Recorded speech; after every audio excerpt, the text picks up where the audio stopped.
나의 맘에 크신 주의 나라 영광을 보이시니 내 모든 힘 다해 날 이끄시는 주님만을 따르리. 나의 소망이 아닌 주의 선하신 뜻대로 나의 모든 걸음이 주의 말씀 따라가리.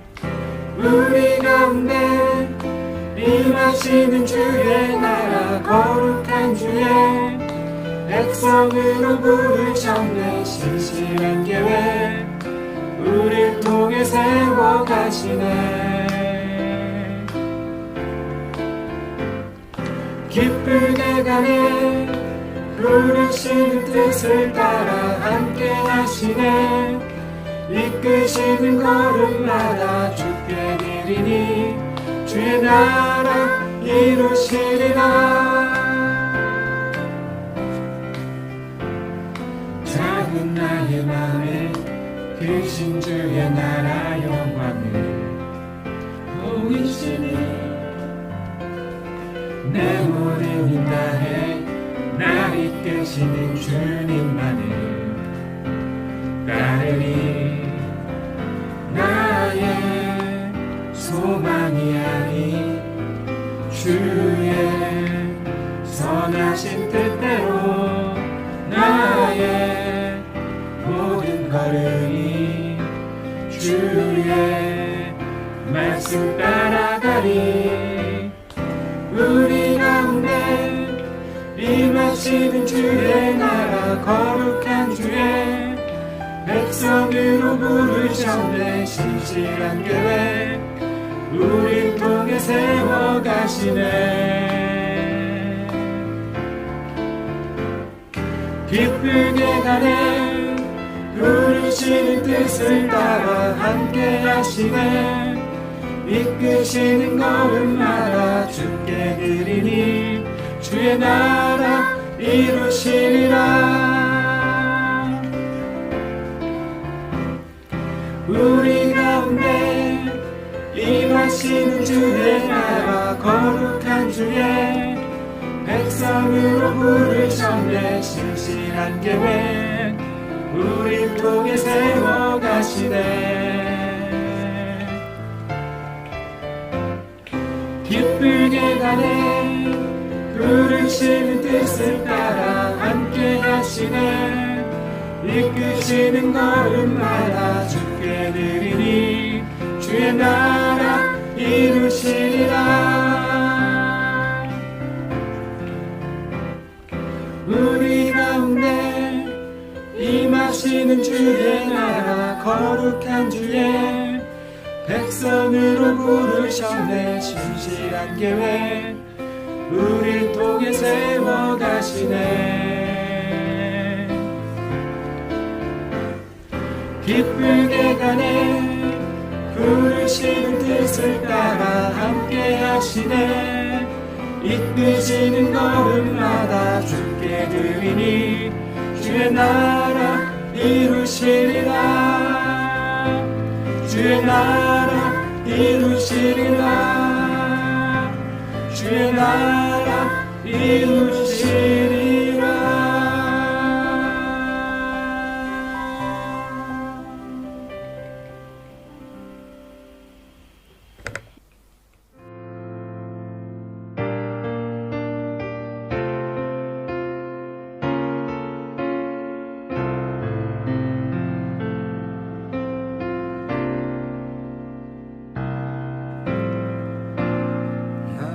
삶의 시작된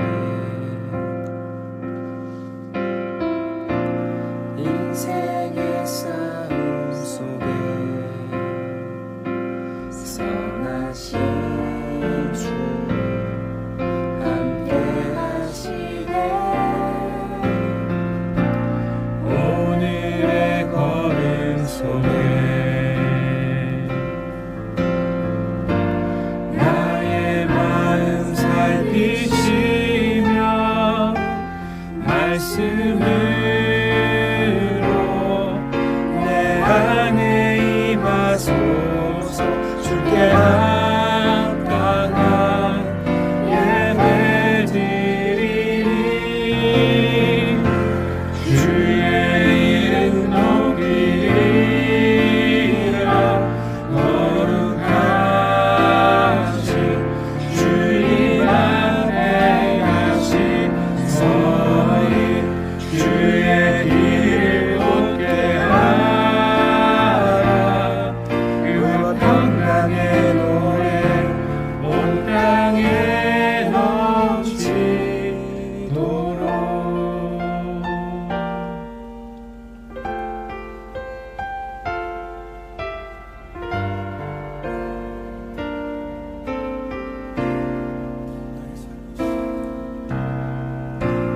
나의 삶의 시작된 인생의 여정 속에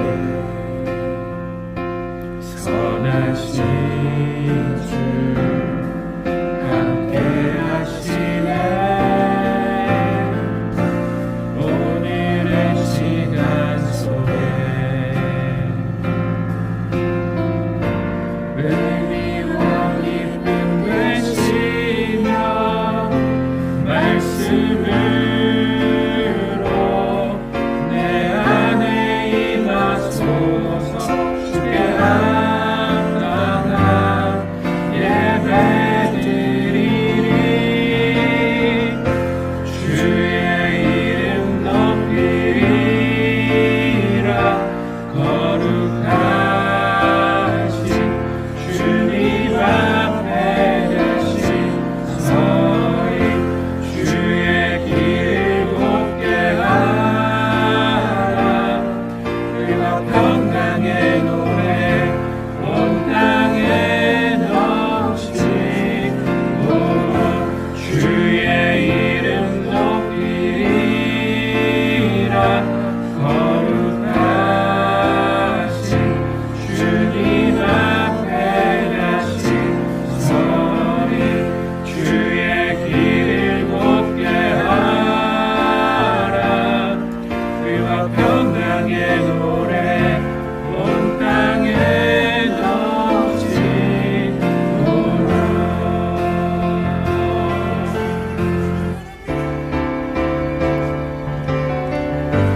주의 이름 높이리라. 거룩하신 주님 앞에 다시 서리. 주의 길을 곧게 하라.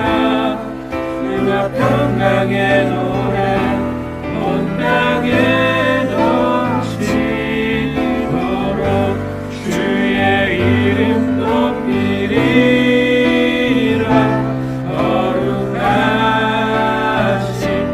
주님 앞에 다시 서리. 주의 길을 곧게 하라. 그와 평강의 노래 온 땅에 넘치도록.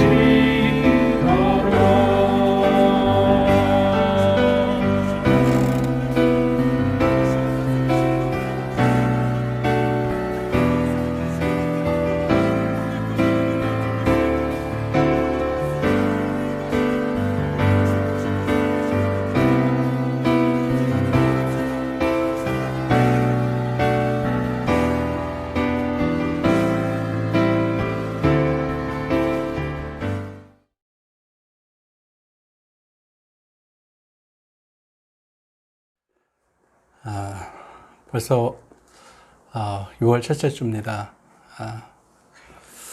이번 주에 저에게 참 아픈 일이 있었는데요. 우리 정승호 성도님, 우리 애기인 이한이가 하나님 품으로 떠났습니다. 태어나서 약 한 달 반 동안 이 세상에 있다가 하나님 품으로 갔는데 건강하게 자라서 멋진 삶을 살았으면 좋았겠다는 소망이 있지만은 참 그렇지 않아서 너무 가슴이 아픕니다. 가족 가운데 주님의 위로가 함께 하시기를 소망합니다. 다 같이 묵도하심으로써 6월 첫째 주 예배를 시작하겠습니다. 할렐루야. 여호와의 종들아 찬양하라. 여호와의 이름을 찬양하라. 이제부터 영원까지 여호와의 이름을 찬송할지어다. 해 돋는 데에서부터 해 지는 데까지 여호와의 이름이 찬양을 받으시리로다. 여호와는 모든 나라보다 높으시며 그의 영광은 하늘보다 높으시도다.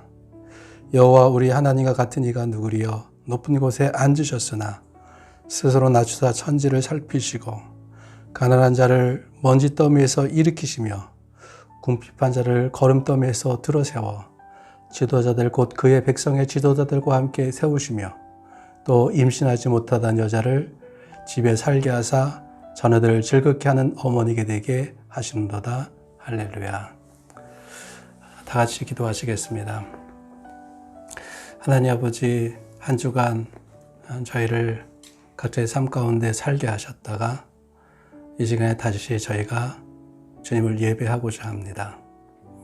하나님 아버지 함께하여 주시옵소서. 이 예배 가운데 주께서 함께 하시고 예배드리는 한 사람 한 사람 주님께서 찾아가시며 영상으로 예배드리는 심령 가운데 주께서 그 마음을 두드리시고 은혜를 부어주셔서 그 마음을 새롭게 하여 주시옵소서. 하나님 아버지, 저희에게는 주님이 주시는 은혜가 필요합니다. 하나님, 그 은혜를 주시옵소서. 그 은혜를 힘입어서 한 주간 살아가기를 원합니다. 주의 능력과 주의 말씀과 주께서 주시는 그 생수로 우리의 영과 마음을 채워 주시옵소서. 하나님 아버지, 이제 종교 활동 허가가 허가되었습니다. 이제 저희가 함께 모이는 준비를 하고자 하는데 하나님께서 이 모든 상황 가운데 함께 해주시고 그래서 저희가 기쁜 마음으로 함께 모여서 주님을 예배하기를 원합니다. 도와주시고 인도하여 주시옵소서. 이제 코로나로 인해서 맡겼던 일들이 하나씩 풀려가고 있는데 하나님 새롭게 이제는 사업을 재개하는 모든 성도들, 사업하시는 모든 분들 가운데 주님의 은혜를 허락하여 주시옵소서. 아직도 경기가 회복되기 위해서는 많은 시간들이 필요한데 이 어려운 시간을 잘 이겨나가게 하시고 그래서 하나님 승리하시도록 도와주시옵소서. 각 사업자 가운데 주께서 축복하여 주시며 그래서 하는 모든 일들 통해서 하나님 주의 돌보심과 함께하심과 도우심을 경험할수록 도와주시옵소서. 하나님 아버지, 우리 여러 가지 형편 가운데 있는 모든 우리 가정들, 성도들 주께서 함께해 주시옵시고 어떤 상황, 어떤 형편 가운데 있는지 우리가 세세하게 알지는 못하지만은 주께서 각자의 삶들 가운데 있는 한 분 한 분들을 인도하시고 도우시고 함께하여 주시옵소서. 하나님, 전 세계에 퍼져 있는 이 코로나 바이러스로 인해서 참 어려움을 겪고 있습니다. 한국과 키르기즈 땅과 모든 나라 가운데 어려움을 겪고 있는데 이 어려운 일들이 빨리 하나님 해결되기를 원하고 이 바이러스가 빨리 퇴치되어지기를 원합니다. 그래서 모든 사람들이 정상적인 삶으로 돌아갈 수 있도록 지금 도와주시고 인도하여 주시옵소서. 하나님, 키르기스탄 가운데 하나님 복음의 역사가 왕성하게 일어나게 하시고 하나님이 이 땅의 교회들을 주께서 축복하여 주시고 이 땅의 교회를 통하여서 복음의 역사들이 강같이 흘러갈 수 있도록 주님 도와주시옵소서. 하나님, 이 예배 가운데 임재하여 주시고 예배를 드리는 모든 분들의 마음과 심령을 주께서 받아 주시옵소서. 예수님의 이름으로 기도드렸사옵나이다. 아멘. 우리 하나님 말씀 보시겠습니다.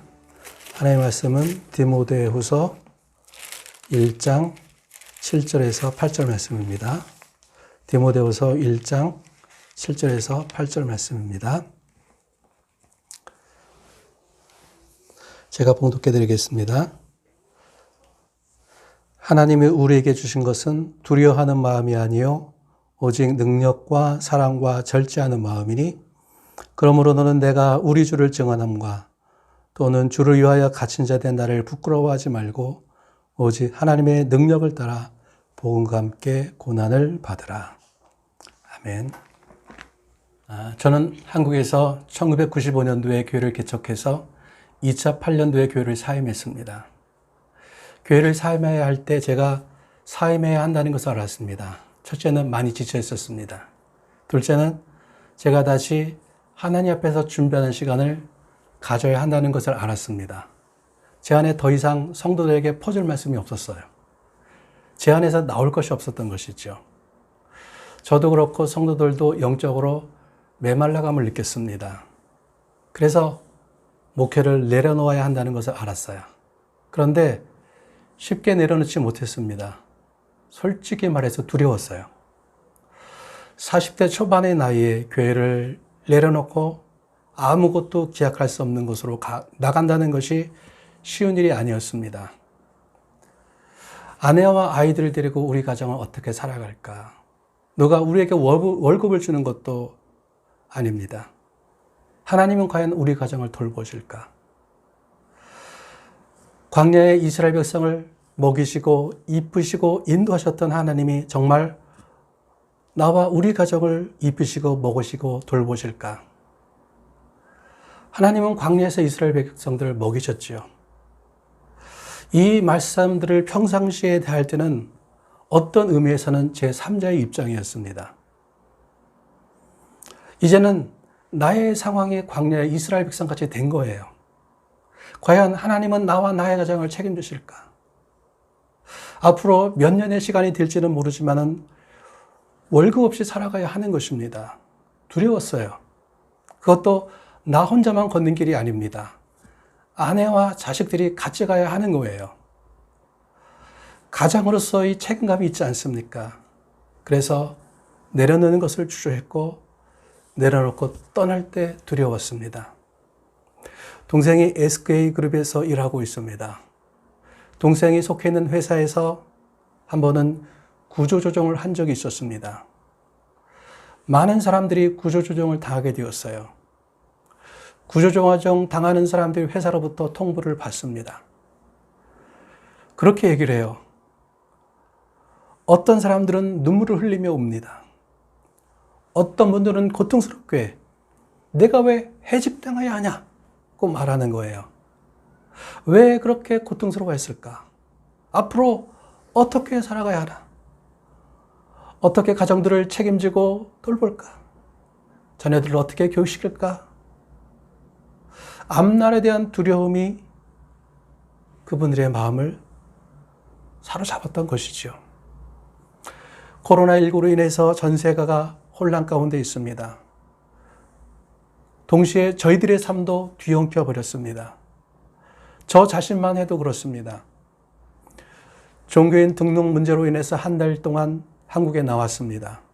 갑자기 키르기즈 정부에서 입국을 금지하는 바람에 3달이 넘도록 한국에 있습니다. 빨리 풀리기만 기다리고 있습니다. 코로나19로 인해서 많은 분들이 경제적인 어려움에 처해져 있습니다. 몇 달 동안 경제가 막혀 있어요. 하나씩 상황들이 풀리고 있지만 아마 이것들이 정상으로 돌아오는 데는 많은 시간이 걸릴 것입니다. 예상하지 못했던 어려운 시간들입니다. 사업하는 분들에겐 정말로 힘든 시간이에요. 어떤 특별한 업종에 계신 분들, 특별히 여행업 하시는 분들, 이런 분들은 얼마나 어려운지 모르겠어요. 키르기즈는 5월부터 8월까지가 관광 시즌이잖아요.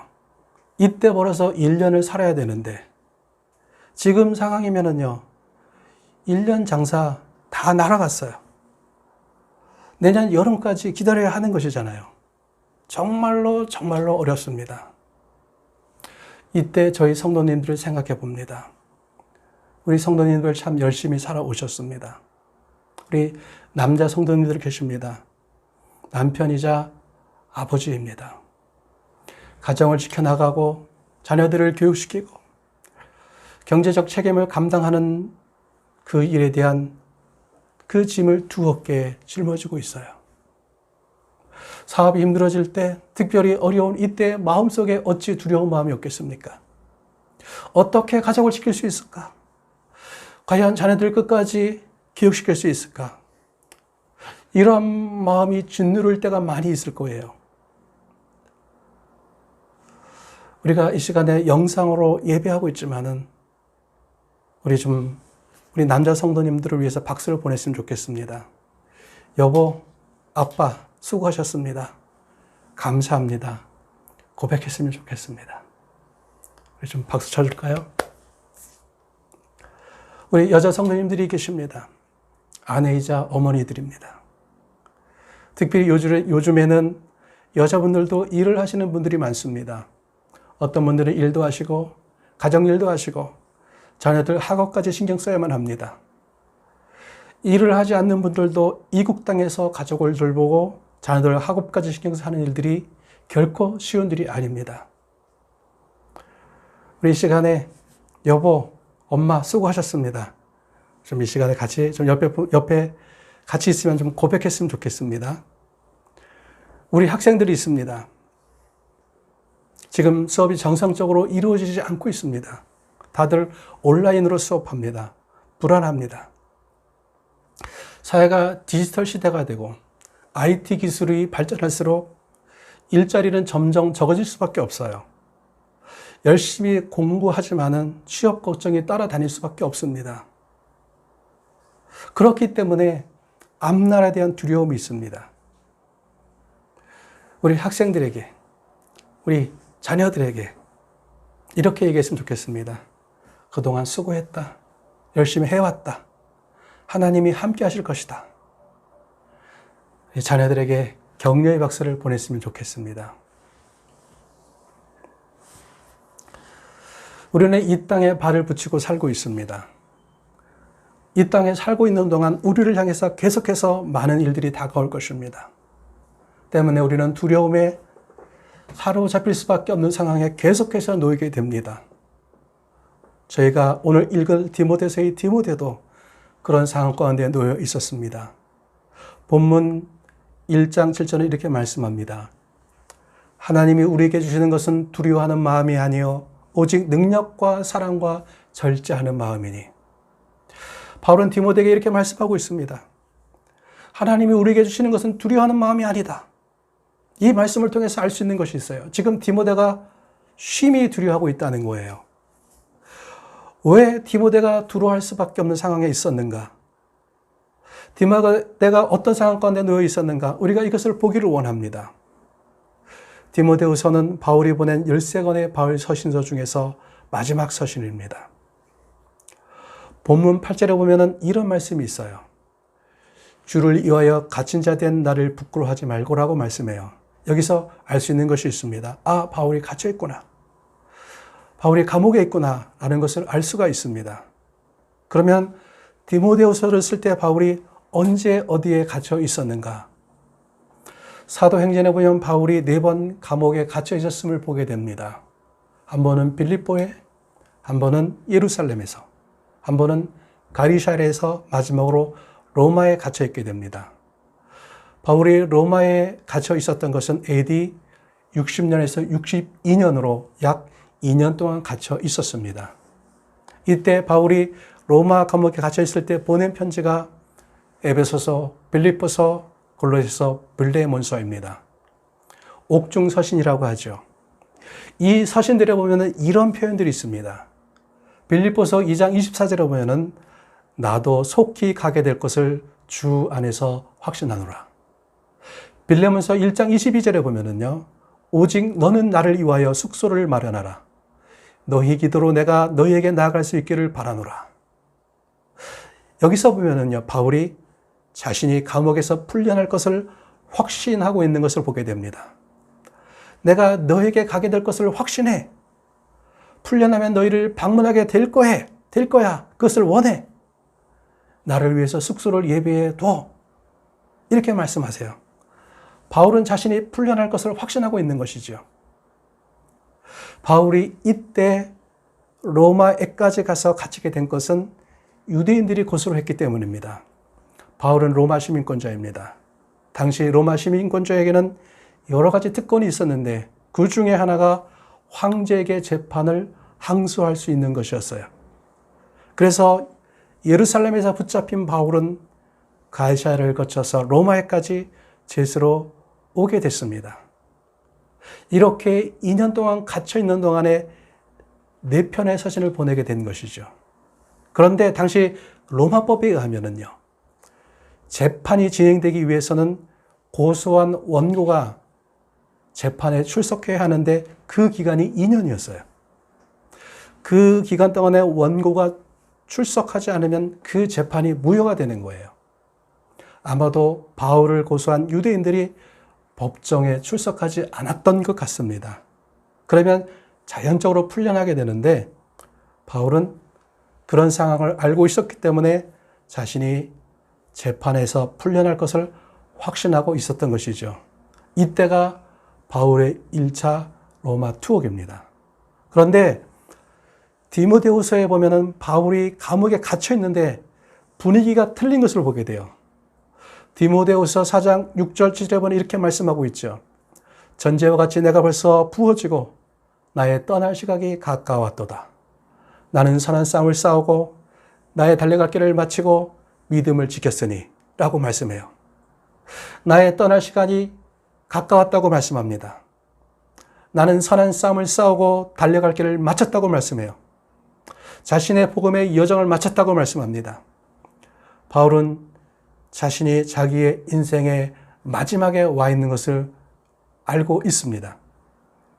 자신이 갇혀있는 이 감옥에서 풀려날 수 없다는 것을 알고 있습니다. 그러면 지금 바울은 어디에 갇혀있는 것이고 이때가 언제인가? AD 64년에 로마의 대화재가 일어났습니다. 로마 역사에 이런 대전환이 없었던 것이지요.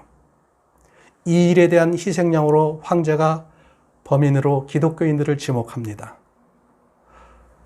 로마에 불을 지른 것은 기독교인들이다. 소문을 퍼뜨리는 것이죠. 그래서 기독교의 대박해가 일어납니다.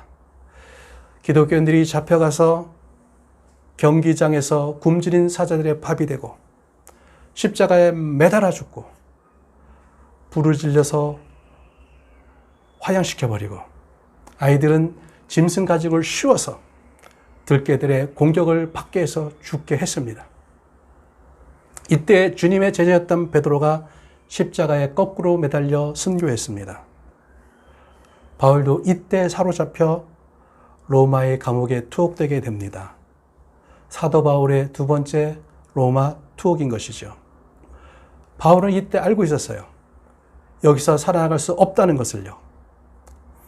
이때 감옥에서 죽음을 기다리며 마지막으로 편지를 쓰게 되는데 이 편지가 오늘 저희가 읽은 디모데후서입니다. 당시 바울의 영적 아들인 디모데는 에베소에서 목회를 하고 있었어요.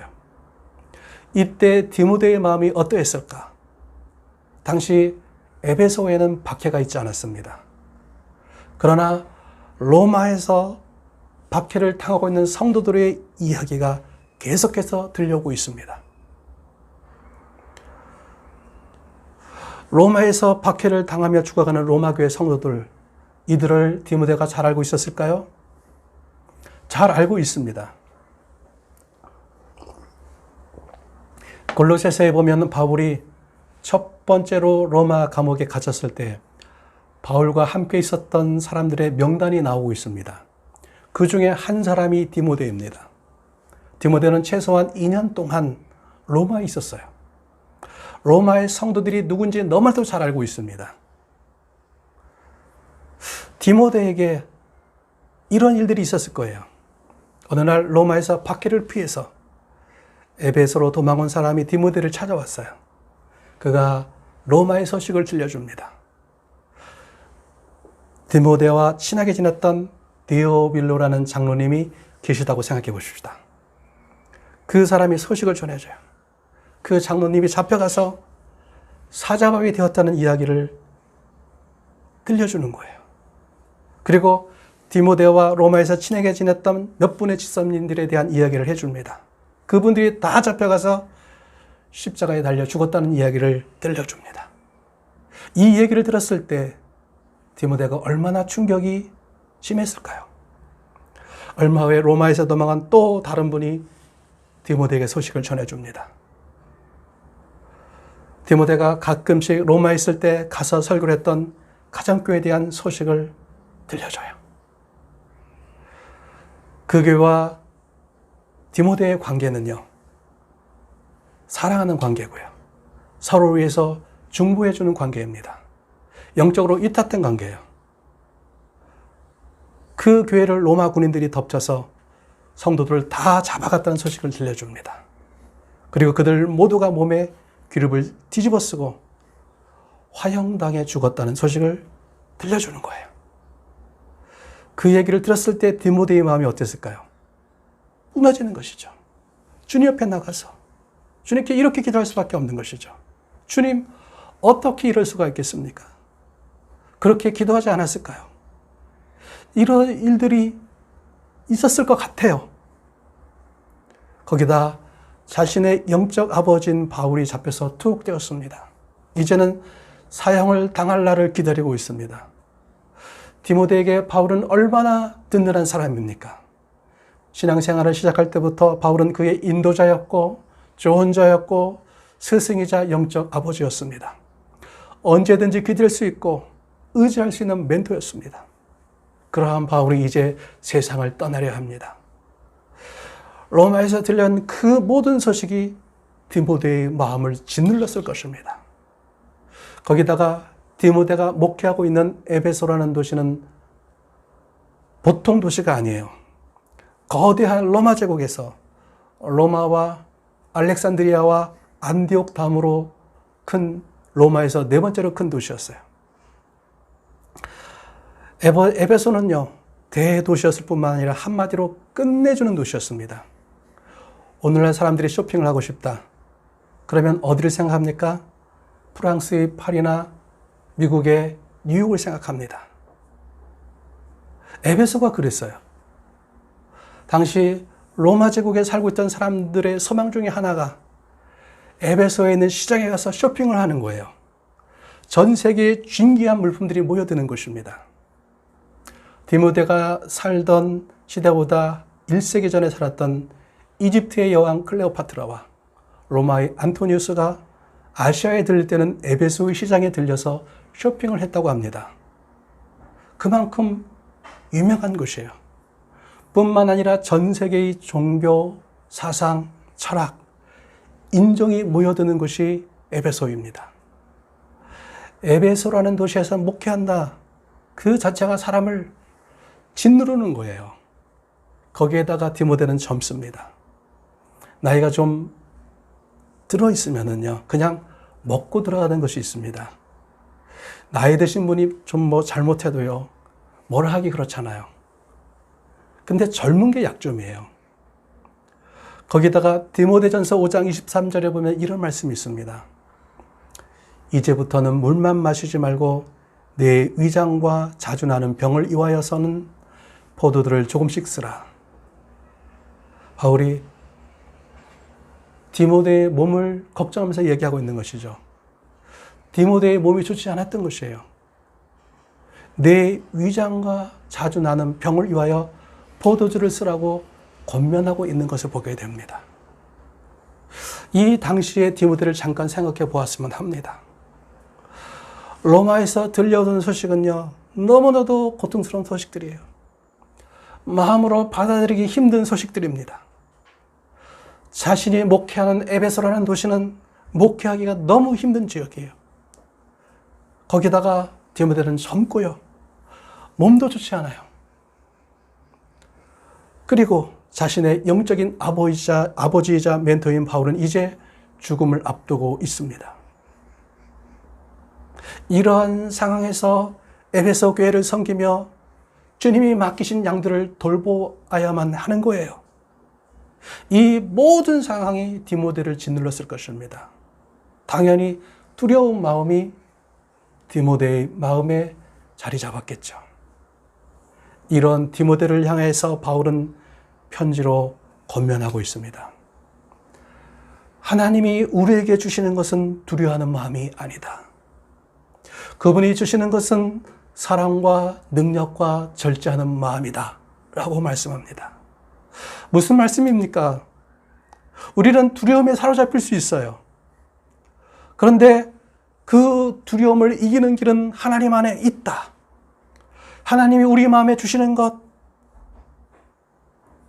사랑과 능력과 절제하는 마음, 이것이 우리 마음에서 두려움을 쫓아낸다는 것입니다. 어떤 신앙인이 그런 얘기를 했습니다. 성경에 보면 하나님이 365번이나 두려워 말라고 말씀하신다고 합니다. 이것은 인간이 얼마나 두려움에 사로잡히기 쉬운 존재인가를 보여주고 있습니다. 성경에 하나님이 365번이나 두려워 말라고 말씀하시는지는 모르겠습니다. 그러나 우리는 분명히 매일매일 두려움에 사로잡힐 수 있는 존재라는 거예요.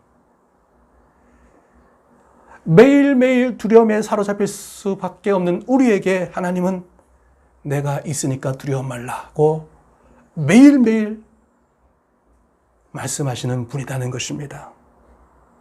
창세기 28장에 보면은 야곱은 형이 받아야 할 축복을 속여서 받습니다. 생명의 위협을 느낀 야곱은 형을 피하여 정신없이 도망칩니다. 부엘셀바에서 베델까지 80에서 90km 정도 되는 거리인데 야곱은 이 먼 길을 하루 만에 도망간 것으로 보입니다. 왜 이렇게 야곱이 정신없이 도망갔을까?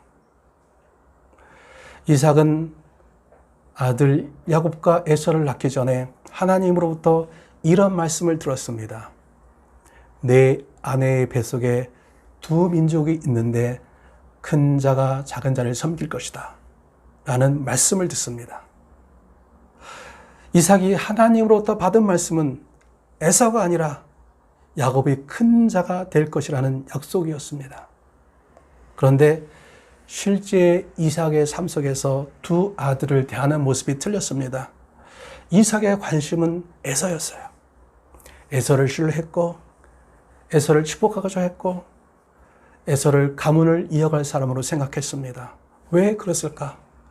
에서는 사냥꾼입니다. 강한 남자예요.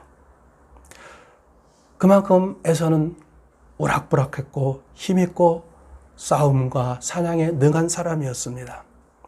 이삭이 보기에는 에서가 족장감인 거예요. 에서가 족장이 되면은 이 집은 안전할 거라고 생각을 했습니다. 야곱은 어땠습니까? 미끈미끈합니다.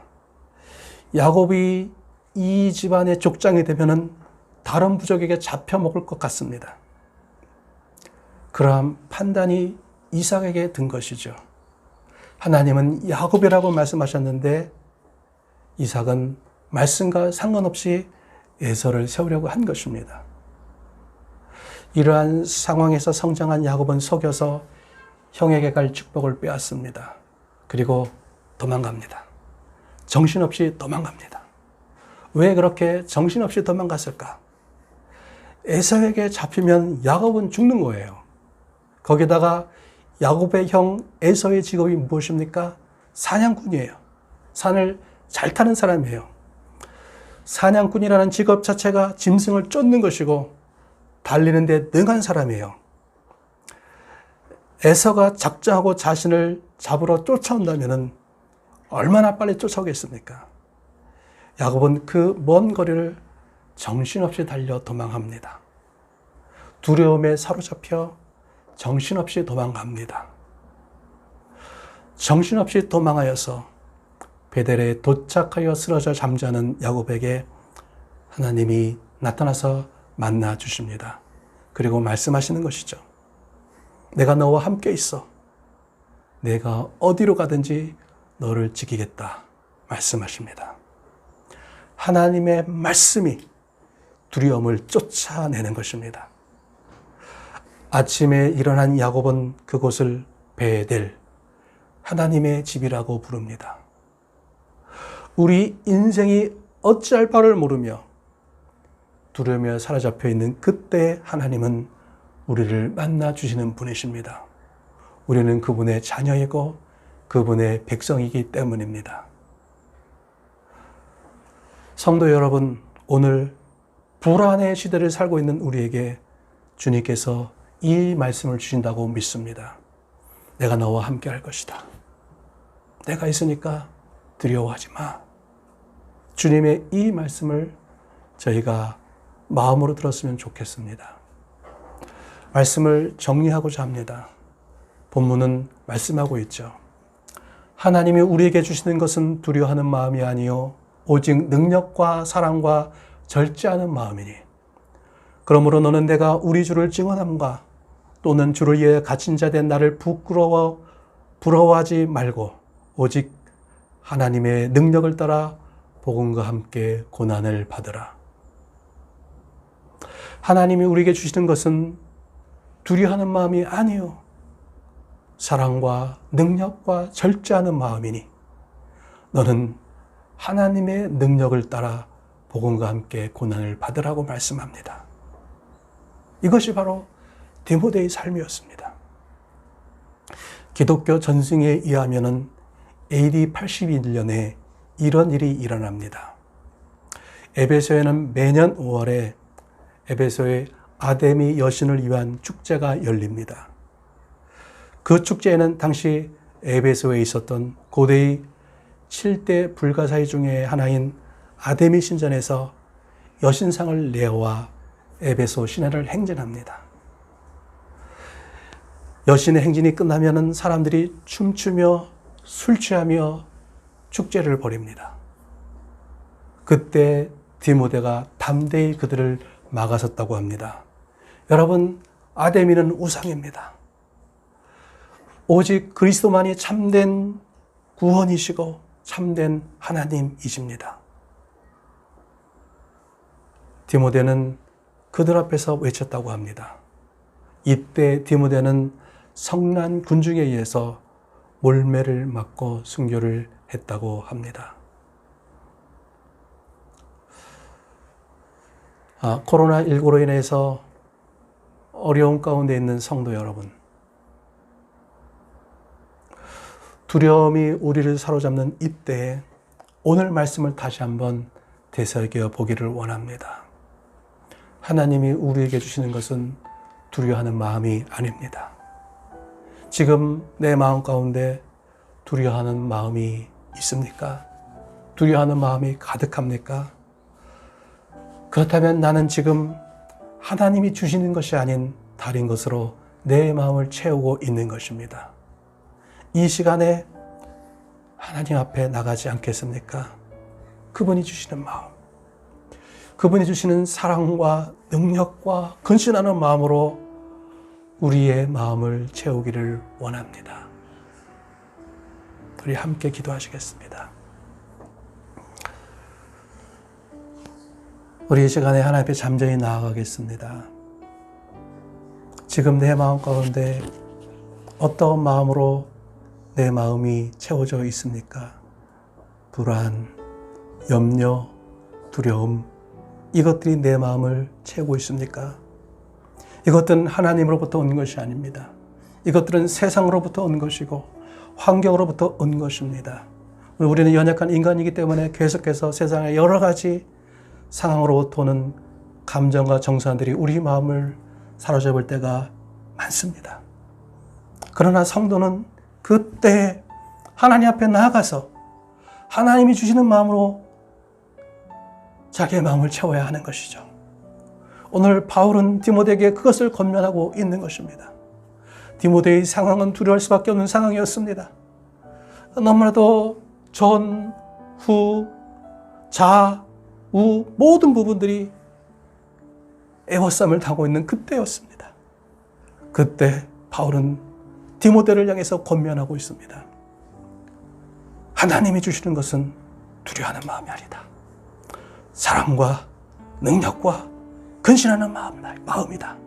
그것을 가지고 복음과 함께 고난을 받으라고 말씀하고 있습니다. 여러분, 우리가 이 시간에 하나님 앞에 잠잠히 나아가기를 원합니다. 하나님이 주시는 그 마음으로 우리의 마음을 채기를 원합니다. 하나님이 주시는 그 하나님의 능력으로 사랑하는 마음으로 절제하는 마음으로 근신하는 마음으로 우리의 마음을 채우기를 원합니다. 주님 이 시간에 도와주시고 함께하여 주시옵소서. 하나님 쉽지 않은 이 시대를 살고 있는, 특별히 코로나19로 인해서 어려운 상황 가운데 살아가고 있는 우리 성도들의 삶들과 주께서 함께하여 주시옵소서. 주님이 해주시는 힘과 능력으로 이 어려운 시기를 이겨나가서 승리할 수 있도록 주님 도와주실 주님 간절히 기도하고 원합니다. 하나님 역사하여 주실 것을 주님 구합니다. 함께하여 주시옵소서. 함께하여 주시옵소서. 함께하여 주시옵소서. 우리 성도들에게 함께하여 주시옵소서. 주님의 은혜를 부어 주시옵소서. 주님의 손길을 나타내 주시옵소서. 주님 함께하여 주실 것을 믿습니다. 당신의 강한 손으로 우리 성도들 한 분 한 분을 붙잡아 주시옵소서. 어려운 가운데 있는 분들을 붙잡아 주시옵소서. 주님 감사를 드리고 예수님의 이름으로 기도를 싸움나이다. 아멘. 이 시간에 다 같이 축도하시겠습니다. 지금은 우리 주 예수 그리스도의 은혜와 아버지 하나님의 크신 사랑과 성령의 임재 교통하심이 이 영상을 통해서 예배드리는 우리 비식회 하나님께 모든 성도들과 길기지에 있는 교회와 성도들 가운데 지금부터 영원까지 함께 하실 것을 간절히 축원하옵나이다. 아멘.